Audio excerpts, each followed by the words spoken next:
तो दोस्तों नमस्ते, जय माता दी। मैं अपने चैनल नेहा अवधी लोकगीत में आप लोग का स्वागत करती हूँ। एक छोटा सा देवी गीत, बहुत प्यारा देवी गीत है। आप लोग सुनिएगा ज़रूर और कमेंट बॉक्स में ज़रूर बताइएगा कि हमारा गीत आपको कैसा लगा। थोड़ा थोड़ा अपना आशीर्वाद प्यार दुलार जरूर दीजिएगा। नवरातन में अइहै सातौ बहिनी पिया, नवरातन में अइहै सातौ बहिनी पिया।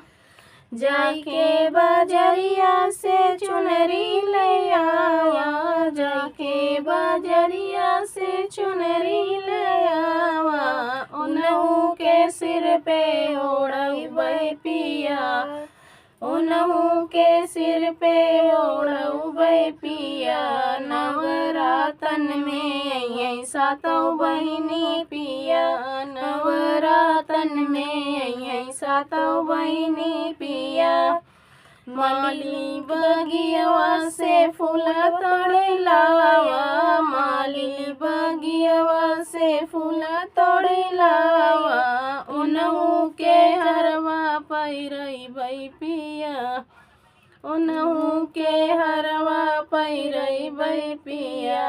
नवरातन में अइहै सातौ बहिनी पिया, नवरातन में अइहै सातौ बहिनी पिया, नवरातन में अइहै सातौ बहिनी पिया। गंगा जमुनवा से जल भर लाए, गंगा जमुनवा से जल भर लाया। उनहु के चरण धुलैबै पिया, रे ओनहि का चरण धुलैबै पिया। नवरातन में अइहै सातौ बहिनी पिया, नवरातन में अइहै सातौ बहिनी पिया। जाके दुकनिया से फला ले आइया, जाके बदकनिया से फला ले आइया।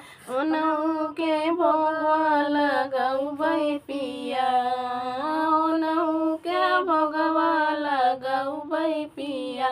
नवरातन में अइहै सातौ बहिनी पिया, नवरातन में अइहै सातौ बहिनी पिया। जाके कहरवा से कलशा ले आया, जाके कहरवा से कलशा ले आया। उनहु के कलशा भरबै पिया, उनहु का कलशा भरबै पिया।